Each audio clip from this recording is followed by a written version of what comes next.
اور سوالات کا سلسلہ شروع کرتے ہیں۔ حضرت سیدنا عثمان غنی خلیفۃ المسلمین خلیفہ ثالث کا تعارف اور آپ کی زندگی کے حوالے سے میں جاننا چاہوں گی کہ حضور صلی اللہ تعالیٰ علیہ وآلہ وسلم سے آپ کی قرابت داری کا جو احوال ہے وہ بیان فرمائیے۔ بسم اللہ الرحمن الرحیم۔ ذکر عثمان غنی رضی اللہ تعالیٰ عنہ سے پہلے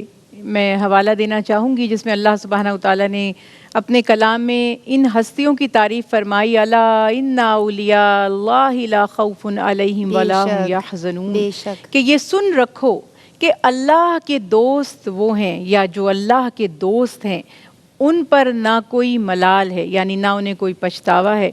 نہ کوئی خوف ہے، نہ وہ غم زدہ ہوں گے۔ تو جو اللہ کے دوست ہیں، اللہ کے ولی ہیں، جو اللہ کے فرما بردار ہیں، یقینی طور پر حضرت عثمان غنی ان میں سے، ان ہستیوں میں سے ایک مبارک ہستی ہیں۔ نام عثمان، اور آپ کی جو کنیت تھی عرب میں جو مشہور تھا ابو عبداللہ، اور آپ کو رسول اللہ صلی اللہ علیہ وسلم کی رشتہ داری کا جو نسبت ہے، یعنی آپ صلی اللہ علیہ وسلم کی دو صاحبزادیاں حضرت رقیہ رضی اللہ تعالی عنہا اور حضرت ام کلثوم رضی اللہ تعالی عنہا،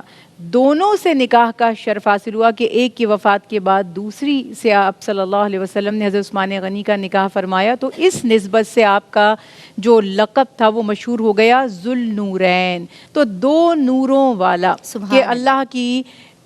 شان دیکھیں رب العالمین کی، کہ اپنے پیارے حبیب حضرت محمد مصطفیٰ صلی اللہ علیہ وسلم کی دو دختران اللہ سبحانہ وتعالیٰ کے حکم سے، اس کی رضا سے حضرت عثمان غنی کے نکاح میں آتی ہیں، اور آپ صلی اللہ علیہ وسلم کی اس رشتہ داری کی نسبت سے کہ آپ رسول اللہ صلی اللہ علیہ وسلم کے داماد ہوئے، اور آپ ابتدا میں جو اسلام لائے، یعنی ہم کہتے ہیں نا سابقون الاولون، ان میں تاریخ بتاتی ہے کہ چوتھا نمبر ہے آپ کا، فورتھ ہیں جو رسول اللہ صلی اللہ علیہ وسلم کی دعوت پر ایمان لانے والے ہیں۔ قریش قبیلے سے، بنو امیہ سے آپ کا تعلق ہے، اور اعلان نبوت سے پہلے بھی اپنے خاندان میں بہت ہی معزز ہیں، اور ان ہستیوں میں سے ہیں کہ جو تعلیم یافتہ کم ہی لوگ تھے اس وقت اہل قریش میں۔ آپ نے جتنے بھی رائج علوم تھے اس زمانے میں ان سب کی مہارت حاصل کی، اور آپ ان چند ہستیوں میں سے ہیں جو لکھنا پڑھنا جانتے تھے۔ رسول اللہ صلی اللہ علیہ وسلم سے رشتہ داری کی نسبت یہ ہے کہ مورخین لکھتے ہیں کہ یہ شرف، یہ اعزاز عثمان غنی رضی اللہ تعالی عنہ کے سوا کسی کے حصے میں نہیں آیا، کہ ایک تو نبی کی بیٹی سے نکاح، اور آپ وہ ہیں کہ جن کا ایک نبی کی دو صاحبزادیوں سے آپ کا نکاح ہوا ہے، اور آپ صلی اللہ علیہ وسلم نے اپنی دوسری صاحبزادی کے انتقال کے بعد بھی فرمایا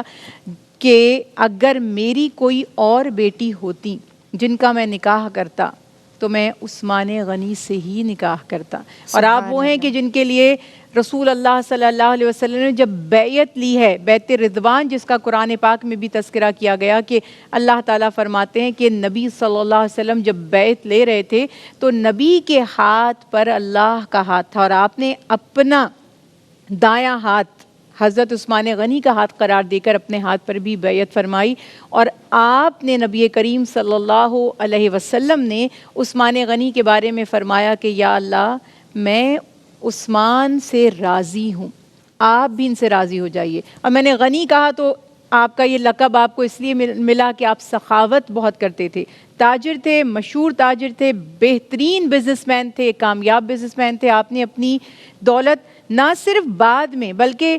کمال کی بات یہ ہے کہ اعلان نبوت سے پہلے بھی آپ اپنی سخاوت، اور یہ جسے ہم کہتے ہیں نا ویلفیئر کے کام کرنا، فلاحی کام کرنا، لوگوں کی مدد کرنا، تو آپ نبوت کے اعلان سے پہلے بھی لوگوں کی مدد کرتے تھے، ایک درد مند دل رکھتے تھے اور لوگوں کی خیر خواہی چاہتے تھے۔ تو اس لیے ان کو ہم جب بات کرتے ہیں سیدنا عثمان غنی، غنی یعنی وہ جو بے پرواہ ہے، جس کو اپنے مال و دولت کی جمع کرنے کی کوئی لالچ، کوئی طمع نہیں ہے، تو آپ کی یہ خوبصورت اوصاف خود رسول اللہ صلی اللہ علیہ وسلم کی تعلیمات سے ہم پر واضح ہو رہے ہیں، اور آپ کی رشتہ داری بھی ہو گئی، صحابیت کا شرف بھی حاصل ہو گیا، سابقون الاولون میں بھی شامل ہو گئے، اور آپ صلی اللہ علیہ وسلم نے فرمایا کہ یہ جو عثمان غنی ہیں یہ دنیا اور آخرت میں میرے بہترین دوست ہیں۔